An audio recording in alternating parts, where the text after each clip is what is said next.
Hello everyone, welcome to teaching Pathshala. मैं हूं आपकी एजुकेटर ज्योति।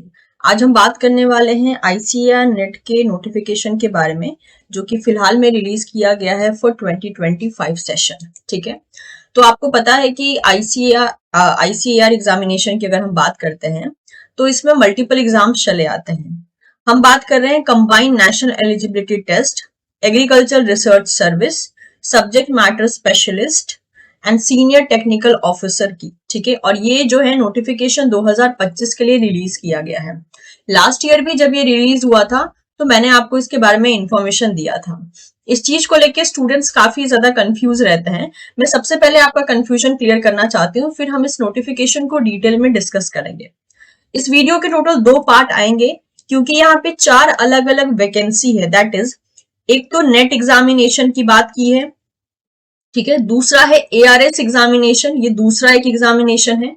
तीसरा है यहाँ पे SMS, that is subject matter specialist, T6, and ये है थर्ड। एंड फोर्थ है senior technical officer STO examination.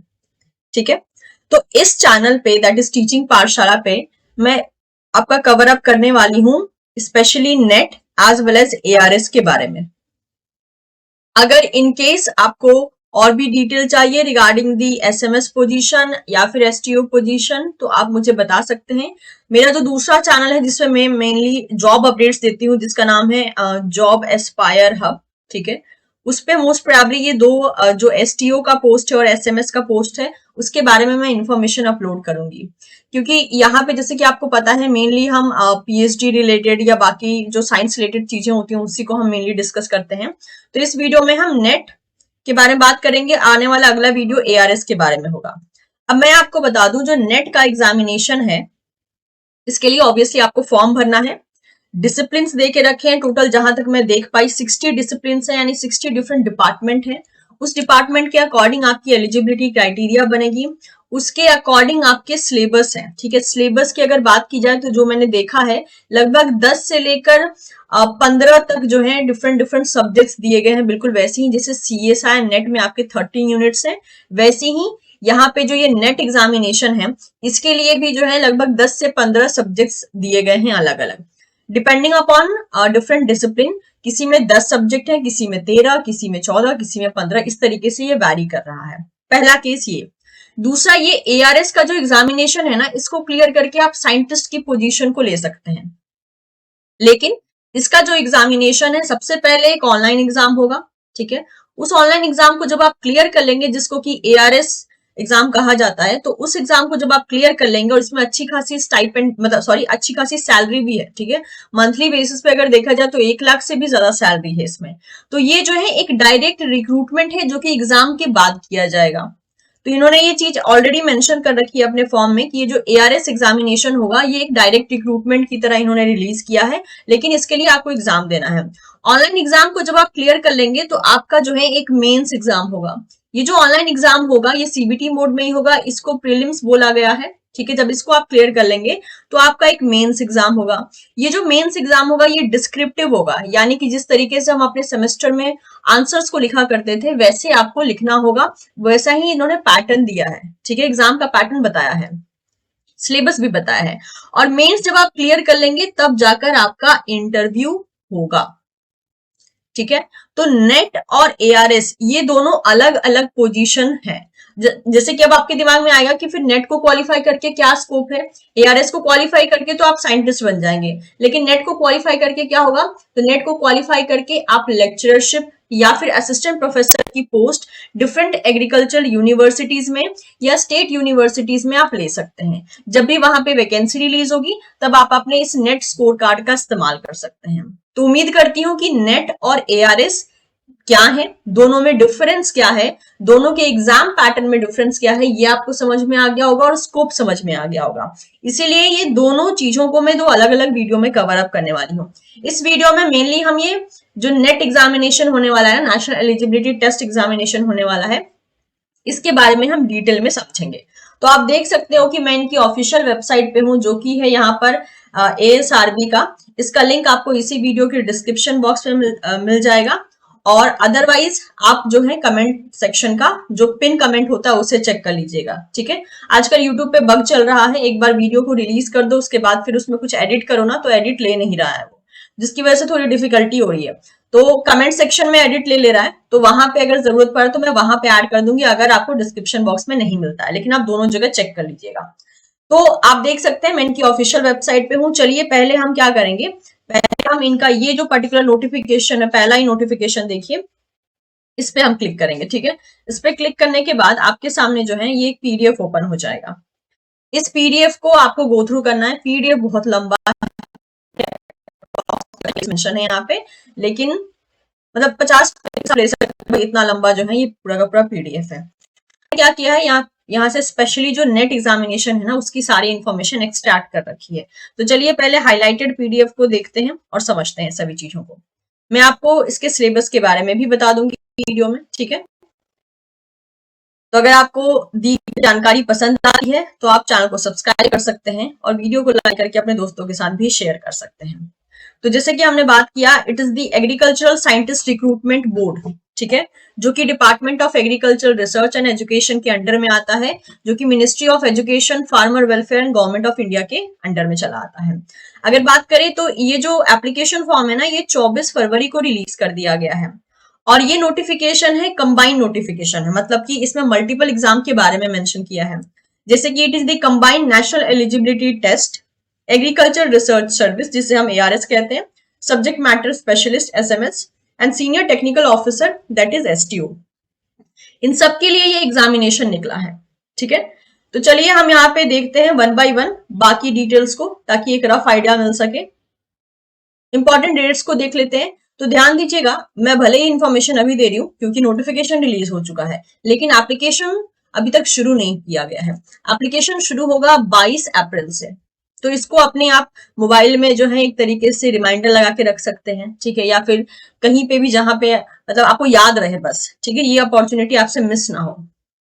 तो 22 अप्रैल 2025 से जो है इसके एप्लीकेशन फॉर्म शुरू हो जाएंगे। 21 मई 2025 इसकी आखिरी डेट रहने वाली है। जो कंबाइंड एग्जामिनेशन होगा, जो सीबीटी मोड में होगा, that is for net and preliminary examination for ARS, SMS and STO, ये 2 से लेकर 4 सितंबर के बीच में देखा जाएगा। और जो कंबाइंड मेंस एग्जामिनेशन होगा, जो कि डिस्क्रिप्टिव फॉर्म का एग्जामिनेशन होगा, specially for ARS, SMS and STO post, वो 7 दिसंबर 2025 को होगा। तो अगर अभी से भी देखा जाए ना तो लगभग आपके पास 6 मंथ का टाइम है। एंड क्योंकि इसका सिलेबस बिल्कुल वैसे ही ह्यूज है जैसे कि सीएसआर का है, तो अगर आप इसको टारगेट करना चाहते हैं तो आपको तैयारी अभी से ही शुरू करना होगा। और अगर आप ऑलरेडी सीएसआर नेट के स्टूडेंट हैं तो इसके लिए आपको अलग से टेंशन लेने की जरूरत नहीं है, बस आपको मैनेजमेंट सीखना है। जो टॉपिक कॉमन है वो हमारे लिए एक गुड लक पॉइंट हो जाएगा, जो टॉपिक डिफरेंट है उसको आपको प्रिपेयर करना होगा, ठीक है। तो काफी ऐसे स्टूडेंट होते हैं जिनका कहना होता है पहले ये एक एग्जाम क्लियर कर ले फिर दूसरा देखेंगे, बट द फैक्ट इज कि जब आप इन्फॉर्मेशन गेन कर रहे हो ना तो आपको साथ ही साथ मल्टीपल एग्जाम की तैयारी करनी पड़ती है, क्योंकि एज भी एक फैक्टर है, ठीक है। हम सिर्फ बैठ के एग्जामिनेशन ही नहीं दे सकते, उस एग्जाम को क्लियर करके हमको जॉब या प्रोजेक्ट या पीएचडी भी लेना है, डिपेंडिंग अपॉन योर रिक्वायरमेंट। तो उस बात का ध्यान रखिएगा। अब यहाँ पे अगर बात करते हैं तो ये जो मेंस एग्जामिनेशन है जिसमें डिस्क्रिप्टिव क्वेश्चन होगा, डिस्क्रिप्टिव मतलब कि हमको जो है आंसर को पैराग्राफ फॉर्म में लिखना होगा जैसे हम अपने सेमेस्टर एग्जाम देते हैं। लेकिन ये जो प्रीलिम्स एग्जामिनेशन होगा नेट के लिए, नेट का तो एक ही एग्जाम होगा, ठीक है, बस क्वालिफाई कर गए तो क्वालिफाई करके स्कोर कार्ड मिल जाएगा, सर्टिफिकेट मिल जाएगा, ठीक है, उसके बाद कोई और एग्जाम नहीं है। लेकिन ये जो एआरएस, एसएमएस और एसटीओ का एग्जामिनेशन है ये प्रिलिमिनरी एग्जामिनेशन होगा। इसको क्लियर करने के बाद आपका एक मेंस होगा जो कि डिस्क्रिप्टिव फॉर्म का होगा, जिसमें कि आपको पैराग्राफ फॉर्म में आंसर लिखना होगा एंड देन उसके बाद इंटरव्यू होगा। तो अगर ये एआरएस, एसएमएस और एसटीओ की बात करें तो इसके 3 लेवल पे सिलेक्शन है। पहला है सीबीटी मोड, दूसरा है मेंस, तीसरा है इंटरव्यू, ठीक है, इस बात का ध्यान रखिएगा। नेट में ऐसा कुछ नहीं है, नेट में सिर्फ और सिर्फ आपको क्या देना है, दैट इज सीबीटी एग्जाम देना है बस, ठीक है। तो वही बोला है कि जो कंबाइंड एग्जाम है डिस्क्रिप्टिव फॉर्म में ये सिर्फ एआरएस के लिए, एसएमएस के लिए और एसटीओ पोस्ट के लिए है। जो सेंटर है उन्होंने यहाँ पे एनेक्सर 2 में मेंशन कर दिया है, किसके लिए, सीबीटी के लिए, that is for all the examination, चाहे वो नेट हो, एसटीओ हो, एसएमएस हो या फिर एआरएस हो, ठीक है। और डिस्क्रिप्टिव एग्जामिनेशन के लिए भी इन्होंने सेंटर मेंशन कर दिया, वो हम इस वीडियो के एंड में देख लेंगे। नेक्स्ट बात करते हैं एप्लीकेशन फी की। तो अगर आप अनरिजर्व कैटेगरी से हैं, सिर्फ और सिर्फ नेट के लिए अप्लाई कर रहे हैं तो 1000 लगेगा। अगर आप ARS, SMS या STO या एनी कॉम्बिनेशन ऑफ दिस 3, ठीक है, कोई भी 3 कॉम्बिनेशन के लिए अप्लाई कर रहे हैं तो उसमें आपको 1000 लगेगा। And for net with any combination of AR, देखिए इसमें क्या है ना, आप खाली नेट के लिए अप्लाई कर सकते हैं, खाली ARS के लिए अप्लाई कर सकते हैं, खाली SMS के लिए अप्लाई कर सकते हैं और खाली STO के लिए अप्लाई कर सकते हैं। चारों के लिए इंडिविजुअली अप्लाई कर सकते हैं। लेकिन अगर आपको कंबाइंड अप्लाई करना है, जैसे कि मान लीजिए कि आपको ARS के साथ जो है कॉम्बिनेशन लेना है SMS का या STO का, तो इन दैट केस आपको 1000 देना पड़ेगा। लेकिन अगर आप नेट के साथ ARS कंबाइन करना चाहते हो या SMS कंबाइन करना चाहते हो या STO कंबाइन करना चाहते हो तो आपका 2000 लगेगा। OBC EWS के लिए 500 होगा ओनली फॉर नेट, कॉम्बिनेशन के लिए 800 और नेट के साथ कॉम्बिनेशन के लिए 1300। SC ST PWBD women and transgender के लिए 250 ओनली फॉर नेट, और ARS के साथ कंबाइंड के लिए कोई भी फी नहीं है, नेट के साथ कॉम्बिनेशन के लिए 250 रुपए। ठीक है, इस बात का ध्यान रखिएगा। वही चीज यहाँ पर मेंशन की गई है that as the candidate can exercise their option for being considered either for net only या फिर ARS only या फिर SMS only या फिर STO only, चारों के लिए अलग अलग आप अप्लाई कर सकते हैं। मान लीजिए मैं सिर्फ और सिर्फ इंटरेस्टेड हूँ नेट में तो मैं खाली नेट अप्लाई करूंगी, मैं सिर्फ इंटरेस्टेड हूँ ARS में तो मैं खाली ARS अप्लाई करूंगी और मैं किसी में अप्लाई नहीं करूंगी। तो आप अकेले अकेले अप्लाई कर सकते हैं या फिर ये जो कॉम्बिनेशन बनता है इन चारों का, डिपेंडिंग कि आपको किन दो में इंटरेस्ट है उसके बेसिस पे अप्लाई कर सकते हैं। जो फी पेमेंट होगा वो भारत कोष के द्वारा होगा, जो कि bharatkosh.gov.in, ये इसके ऊपर मतलब कि यहाँ पे ये जो लिंक देके रखा है ना, इसके बेसिस पे होगा। ठीक है, तो भारत कोष के द्वारा जो है आपको पेमेंट करना होगा। नेक्स्ट अगर बात करते हैं यहाँ पे हाउ टू अप्लाई, तो हाउ टू अप्लाई के लिए जो है आपको एनेक्चर 1 में सारा डिटेल मिल जाएगा और वेबसाइट यही रहने वाली है www.asrb.org.in, जिस वेबसाइट को हमने शुरुआत में देखा था। अभी क्योंकि आपको अप्लाई करने का ऑप्शन नहीं मिलेगा बिकॉज क्योंकि अभी एप्लीकेशन फॉर्म शुरू नहीं हुआ। ठीक है, नेट का जो सर्टिफिकेट जब इशू किया जाएगा क्वालिफाइड कैंडिडेट को तो वो डिजी लॉकर ऐप से जो है अपने नेट के सर्टिफिकेट को डाउनलोड कर सकते हैं। एक बार आपने जो भी चीजें फॉर्म में भर दी, चाहे वो फादर नेम हो, डेट ऑफ बर्थ हो, जेंडर हो, ईमेल हो, फोन नंबर हो, कुछ भी हो, उसके बाद वो चेंज नहीं होगा। अब आपने गलत भरा है तो वो गलत भरने के कारण आपका डिस्क्वालिफिकेशन भी हो सकता है, लेकिन वो चेंज नहीं किया जाएगा। इसीलिए जब फॉर्म भरेंगे ना बहुत सावधानी से भरना होगा क्योंकि ये आई थिंक करेक्शन का ऑप्शन आपको नहीं देंगे। इंपॉर्टेंट नोट्स की बात कर देख लेते हैं कि आपको ऑनलाइन ही अप्लाई करना है इस वेबसाइट के द्वारा, और आप जो है डिपेंडिंग कि आपको खाली एक पोस्ट के लिए अप्लाई करना है या एक से ज्यादा पोस्ट के लिए अप्लाई करना है उसके अकॉर्डिंग आप यहाँ पे देख सकते हैं। लेकिन जब आप मल्टीपल पोस्ट के लिए अप्लाई करेंगे ना तो आपसे प्रेफरेंस पूछेगा, तो आपको फॉर्म में प्रेफरेंस डालना होगा कि आपका पहला प्रेफरेंस कौन सा है, दूसरा कौन सा है। पहला प्रेफरेंस जो होगा पहले तो उसके बेसिस पे आपको इवेलुएट किया जाएगा, उसके बाद जो है आपके दूसरे प्रेफरेंस को देखा जाएगा। तो आपको जो है प्रेफरेंस फॉर्म में यहाँ पे दैट इज अप्लाई करना है। सेल्फ अटेस्टेड कॉपी लगेगी सारे डॉक्यूमेंट्स एंड सर्टिफिकेट की, और आप ऑलरेडी अगर किसी गवर्नमेंट, नॉन गवर्नमेंट, प्राइवेट किसी भी मतलब कि ऑर्गेनाइजेशन के साथ अगर काम कर रहे हैं तो आपको NOC देना होगा। इसके अलावा जो आपका पर्सनल इंटरव्यू होगा जो कि ARS, SMS और STO के पोस्ट में है तो वो जो है आपको ईमेल के द्वारा इन्फॉर्म कर दिया जाएगा, कोई भी हार्ड कॉपी आपको नहीं प्रोवाइड की जाएगी। इसके अलावा बोला है कि जो भी अपडेट है ना वो अपडेट आपको इनके ऑफिशियल वेबसाइट पे मिलेगा या फिर आपको मेल बॉक्स मतलब आपको मेल कर दिया जाएगा। जब मेल किया जाएगा ना तो इस पर्टिकुलर मेल आईडी से मेल आएगा। ध्यान रखना है कभी कभी वो जो मेल है वो स्पैम, जंक या इनबॉक्स, ट्रैश बॉक्स कहीं भी हो सकता है, कभी कभी स्पैम में भी चला जाता है, तो आपको उसको भी चेक करते रहना है once you applied for this particular post. Syllabus की बात कर लेते हैं। सिलेबस इनके ASRB वेबसाइट पे ही अवेलेबल है। ठीक है, और सारा का सारा ईमेल आपको इस पर्टिकुलर ईमेल आईडी से रिसीव किया जाएगा। सॉरी,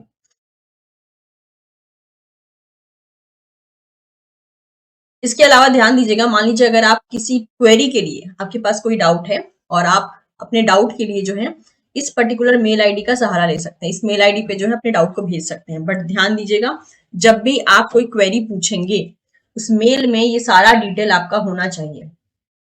किसी भी कम्युनिकेशन पर्पज से, किसी भी डाउट पर्पज से एक बार आपने फॉर्म अप्लाई कर दिया, ठीक है, उसके बाद आपके पास रजिस्ट्रेशन नंबर चला आता है, रोल नंबर चला आता है। तो किसी भी रिगार्डिंग जब आप डाउट पूछेंगे इनसे, तो आपको ये सारी चीजें मेल में मेंशन करनी होगी, तभी वो आपके डाउट को एंटरटेन करेंगे, अदरवाइज वो एंटरटेन नहीं करेंगे। ये बात तब की जा रही है जब आप एप्लीकेशन फॉर्म को अप्लाई कर लोगे, ठीक है। नोटिफिकेशन, सारे नोटिफिकेशन आपको इनकी इसी वेबसाइट पे देखने को मिल जाएंगे। ओके, यहाँ पे देख सकते हैं आप, इंपॉर्टेंट इंस्ट्रक्शन दे के रखा है कि किस तरीके से आप ऑनलाइन फॉर्म को फिलअप कर सकते हैं। ये आप देख लीजिएगा कौन कौन से डॉक्यूमेंट्स वगैरह लगने वाले हैं यहाँ पे, ठीक है। नेक्स्ट बात करते हैं, तो जो एप्लीकेशन फॉर्म आप भरेंगे ना, तो इसका एक सॉफ्ट कॉपी या तो सेफ रखिएगा, या फिर आप कह सकते हो कि आप इसका हार्ड कॉपी निकाल के अपने पास रख लीजिएगा, that is for the future reference. अगर जरूरत पड़ी तो उसका आपको इस्तेमाल करना होगा। और किसी भी टाइप के असिस्टेंट के लिए या क्लैरिफिकेशन के लिए या कोई डाउट क्लियरेंस के लिए आप इस पर्टिकुलर फोन नंबर या इस मेल आईडी का इस्तेमाल कर सकते हैं from Monday to Friday. Next बात कर लेते हैं, यहाँ सेंटर की बात की गई है, क्योंकि सारे ये जो कंबाइंड एग्जामिनेशन होने वाले हैं, तो ये एग्जाम तो देखने को अगर देखा जाए तो एक ही बेसिस पे होगा, ठीक है। लेकिन वही है कि आपका आपका सेंटर क्या पड़ेगा वो यहाँ पे बता दिया गया है, दैट इज सेंटर बता दिया गया है, स्टेट बता दिया गया है। जैसे कि यहाँ पे आप गो थ्रू कर सकते हैं, Gujarat, Meghalaya, UP, west Bengal, Karnataka, MP, Orissa, Chandigarh, Tamil Nadu, Uttarakhand, Delhi, Karnataka, Sikkim, Assam, Telangana, Manipur, MP, Rajasthan, Jammu Kashmir, ठीक है। इसके अलावा आसाम, हरियाणा, केरल, पंजाब, बिहार, अंडमान निकोबार, पौंडीचेरी, महाराष्ट्र, छत्तीसगढ़, झारखंड, हिमाचल प्रदेश, जेएनके, केरल, आंध्र प्रदेश, मतलब लगभग सारे ही स्टेट दे दिए गए। इनफैक्ट स्टेट के अलावा इन्होंने सेंटर भी मेंशन किया है, ध्यान दीजिएगा, सेंटर भी मेंशन किया है। लेकिन ये भी बोला है कि अगर बहुत ज्यादा स्टूडेंट आ गए ना, तो एक ही सेंटर पे मल्टीपल वेन्यू भी हो सकता है, जैसे कि यहाँ पे इन्होंने बोला है नंबर ऑफ वेन्यू जो है वो वैरी कर सकते हैं, यानी एक ही सेंटर पे मल्टीपल वेन्यू हो सकते हैं। उसके बाद अगर ये जो अभी हमने सेंटर देखा वो था प्रीलिम्स का। अभी अगर डिस्क्रिप्टिव है, जैसे कि मान लीजिए अगर आप एआरएस वगैरह के लिए अप्लाई कर रहे हो, ठीक है, उसके बारे में हम वैसे नेक्स्ट वीडियो में बात करेंगे, बट स्टिल उसका भी सेंटर यहाँ पे दिया गया है। लेकिन नेट के लिए अप्लाई कर रहे हो तो आपको सिर्फ पहला वाला सेंटर लगेगा। चलिए बात कर लेते हैं सेक्शन है नेशनल एलिजिबिलिटी टेस्ट की, ठीक है। अभी तक तो हम जनरली डिस्कस कर रहे थे। तो अब ये जो नेट एग्जामिनेशन होता है ना, ये क्वालिफाइंग एग्जामिनेशन होता है, ताकि आपकी एलिजिबिलिटी को डिटरमाइन किया जा सके for the position of lecturer या assistant professor, mainly in state agriculture university या फिर अदर एग्रीकल्चर यूनिवर्सिटीज। तो जब आप ये जो नेट है, जो कि मेनली आप कह सकते हो कि एग्रीकल्चर इंस्टीट्यूट के से रिलेटेड जो है ये होता है, तो ये जो नेट एग्जाम जब आप क्लियर करते हो ना, तो आपको स्टेट एग्रीकल्चर यूनिवर्सिटी या एग्रीकल्चर अदर एग्रीकल्चर यूनिवर्सिटी में जो है आपको एज अ लेक्चरर या असिस्टेंट प्रोफेसर की पोस्ट मिल सकती है, ठीक है। एग्जाम सीबीटी मोड में ही होगा, और अगर आप ये क्वालिफाई कर लेते हैं तो आपकी एलिजिबिलिटी हो जाती है कि अगर इस टाइप के स्टेट या फिर एग्रीकल्चर यूनिवर्सिटी से जब वैकेंसी निकलेगी, तो आप उस वैकेंसी में against the post of lecturer या असिस्टेंट प्रोफेसर आप अप्लाई कर सकते हैं, ठीक है। और नेट सर्टिफिकेट जो है वो एएसआरबी के द्वारा ही इशू किया जाएगा, इस बात का ध्यान रखिएगा। तो हम जो है इस एग्जाम को एएसआरबी नेट के नाम से भी जानते हैं, ठीक है, इस बात का ध्यान रहे आपको। रूल्स ऑफ एग्जामिनेशन हम आगे पढ़ लेंगे। यहाँ पे सिलेबस की बात करें तो इनकी वेबसाइट पे ही दिया है, सिलेबस को भी मैं आपको बताऊंगी।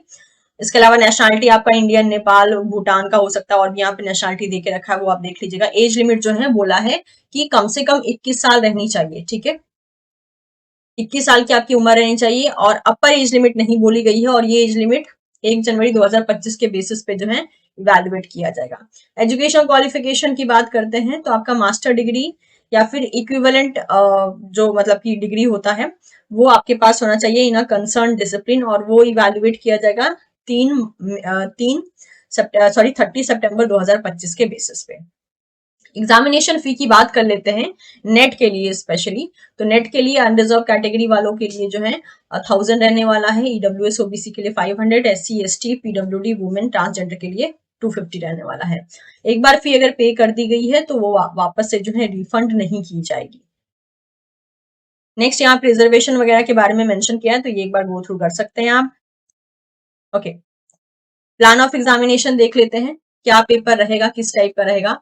तो there will be one paper, ठीक है, सिर्फ एक पेपर रहेगा 150 मार्क्स का, मैं आपको ऐसे ही बता देती हूँ। एक पेपर रहेगा 150 मार्क्स का, और 150 क्वेश्चन भी रहेंगे, सारे के सारे क्वेश्चन MCQ टाइप रहेंगे, यानी कि एक क्वेश्चन कितने का रहेगा, 1 मार्क्स का रहेगा, ठीक है। और इसको कवर अप करने के लिए आपको टोटल 2 घंटा दिया जाएगा यहाँ पर। और इसके अलावा देखा जाए तो आपको क्वालिफाइंग मार्क्स लाना होगा, जैसे कि अनरिजर्व कैटेगरी में लगभग जो है आपको 75 मार्क्स यानी लगभग आपके 50% होने चाहिए, तभी आप क्वालिफाई करेंगे। ईडब्ल्यूएस ओबीसी में जो है आपको 45% लाना होगा, SC ST PWBD में जो है आपको 40% लाना होगा मार्क्स, तभी आप क्वालिफाई कर पाएंगे, ठीक है। 1/3 मार्क्स जो है नेगेटिव बेसिस पे डिडक्ट किया जाएगा। तो ये जो यहाँ पे ASRB नेट एग्जामिनेशन है ना, आपको इस तरीके से जो है देखा जाए तो आपको जो नंबर होते हैं उसको आपको क्वालिफाई करना होता है। तो जैसे कि अब अनरिजर्व कैटेगरी में है, आपके परसेंटेज है 50.5%, तो आप जो है नेट को क्वालिफाई कर लोगे, इस तरीके से है, ठीक है। नेक्स्ट बात कर लेते हैं, यहाँ पे CBT मोड में एग्जाम होगा। जो क्वेश्चन का फॉर्म होगा वो बाइलिंगुअल होगा, इंग्लिश हिंदी दोनों में ही पूछा जाएगा। और जो लेवल होगा पेपर का, क्वेश्चन पेपर का, वो मास्टर डिग्री के बेसिस पे होगा, ठीक है। जिसमें आपने मास्टर डिग्री की है ना, उसी डिसिप्लिन से रिलेटेड आप अप्लाई करोगे। नेक्स्ट बात कर लेते हैं, यहाँ पे देखिए, अब यहाँ पे एलिजिबिलिटी बोली है, तो अब 1 by 1 सारी एलिजिबिलिटी मैं आपको नहीं बता सकती हूँ, because it is total of 60 discipline. समझ सकते हैं आप। जैसे कि मान लीजिए अगर आप एग्रीकल्चर बायोटेक्नोलॉजी में अप्लाई करना चाहते हैं, इस डिपार्टमेंट में या इस डिसिप्लिन में अप्लाई करना चाहते हैं, तो आपके पास मास्टर डिग्री कौन कौन से डिपार्टमेंट से हो सकती है, तब आप एलिजिबल होंगे, ऐसा मेंशन किया है। जैसे कि अगर आप एग्रीकल्चर बायोटेक्नोलॉजी के लिए अप्लाई करते हैं ना, तो आपके पास मास्टर डिग्री होनी चाहिए मॉलिक्यूलर बायोलॉजी में या फिर बायोटेक्नोलॉजी में, या फिर एग्रीकल्चर बायोटेक्नोलॉजी में plant biotechnology, genetic engineering, botany, life science, plant physiology, agriculture biochemistry, bioinformatics, genetics and plant breeding and genetics, ठीक है। इसके अलावा कोई डिपार्टमेंट नहीं हो सकता है आपका मास्टर डिग्री अगर इन सब में, तो आप एग्रीकल्चर बायोटेक्नोलॉजी डिपार्टमेंट के लिए एडमिशन के लिए आप अप्लाई कर सकते हैं। ये है पूरा केस, उम्मीद करती हूँ क्लियर हो गया होगा। जैसे कि मान लीजिए अगर आप एग्रीकल्चर एंटोमोलॉजी डिपार्टमेंट में या डिसिप्लिन में अप्लाई करना चाहते हैं, तो आपके पास मास्टर डिग्री चाहिए, that is in agriculture entomology, zoology, sericulture, apiculture या प्लांट प्रोटेक्शन। इसके अलावा कोई और डिपार्टमेंट नहीं होगा।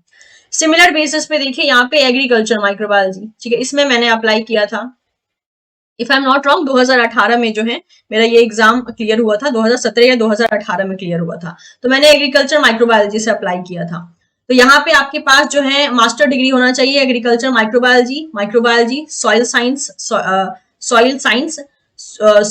And agriculture chemistry, environmental science. तो मैंने जो अप्लाई किया था वो किया था माइक्रोबायोलॉजी डिपार्टमेंट से, बिकॉज मेरा मास्टर माइक्रोबायोलॉजी से हुआ है, तो इस डिपार्टमेंट को ध्यान में रखते हुए मैंने ये अप्लाई किया था, ठीक है। तो थर्ड वाले केस के लिए मैंने अप्लाई किया था। इसी तरीके से आप और डिपार्टमेंट्स के लिए देख सकते हैं, ठीक है। जैसे मैंने कहा टोटल 60 यहाँ पे डिसिप्लिन है, जेनेटिक्स एंड प्लांट ब्रीडिंग है, निमेटोलॉजी है, प्लांट बायोकेमिस्ट्री है, प्लांट पैथोलॉजी, आई थिंक सभी के लिए है यहाँ पे, चाहे जूलॉजी का स्टूडेंट हो, प्लांट फिजियोलॉजी का स्टूडेंट हो, बायोकेमिस्ट्री हो, मॉलिक्यूलर हो, जेनेटिक्स हो, हर एक कैटेगरी यानी हर एक जो लाइफ साइंस का डिपार्टमेंट होता है ना, लगभग सभी के लिए यहाँ पर जो है इन्होंने डिसिप्लिन रखी हैं। तो इस बात का आप ध्यान रखिएगा, ठीक है। और कोई यहाँ पे अलग से इन्होंने रूल एंड रेगुलेशन नहीं रखा है, देख सकते हैं आप, बहुत सारे डिपार्टमेंट है, सॉइल बायोलॉजी भी है यहाँ पे, होम साइंस है, ठीक है, कंप्यूटर एप्लीकेशन भी है, कंप्यूटर एप्लीकेशन एंड IT भी है, लैंड वाटर मैनेजमेंट इंजीनियरिंग है, बायो इन्फॉर्मेटिक्स है, फूड टेक्नोलॉजी है, agriculture structure and process engineering है, वेटनरी एनाटॉमी है, इसके अलावा एग्रीकल्चर फिजिक्स है, इलेक्ट्रॉनिक्स एंड इंस्ट्रूमेंटेशन भी है, टेक्सटाइल मैन्युफैक्चरिंग टेक्नोलॉजी भी है, मतलब इतने सारे डिपार्टमेंट है, ठीक है। तो इसको एक बार आप गो थ्रू कर लीजिएगा। तो ये अभी शुरू हो गया ARS का, जिसको कि मैं अगली वीडियो में कवर अप करूंगी। इस वीडियो में मेनली जो है मैंने नेट के बारे में आपको बताया, एग्जाम पैटर्न हो गया और क्वालिफिकेशन हो गया। सेम यही क्वालिफिकेशन जो है आपका ARS के लिए भी लगेगा, STO के लिए भी लगेगा, SMS के लिए भी लगेगा।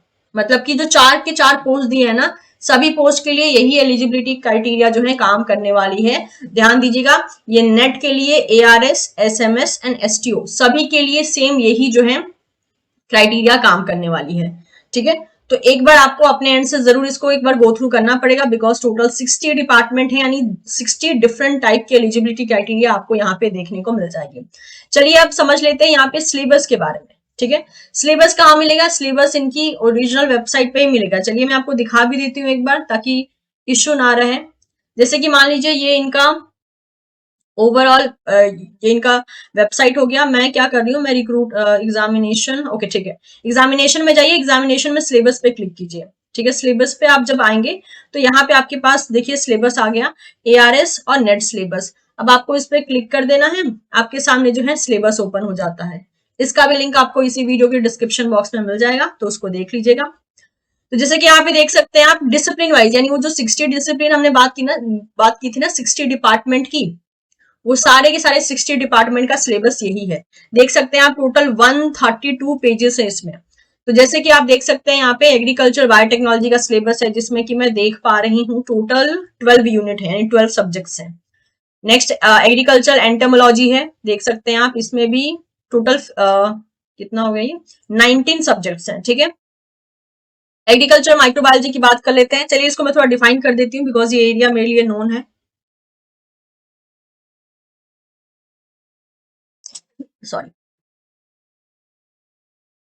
तो जैसे कि आप देख सकते हैं एग्रीकल्चर माइक्रोबायोलॉजी में जो है हिस्ट्री ऑफ माइक्रोबियल वर्ल्ड चला आता है। ठीक है, माइक्रोबियल इकोलॉजी एंड फिजियोलॉजी चला आता है।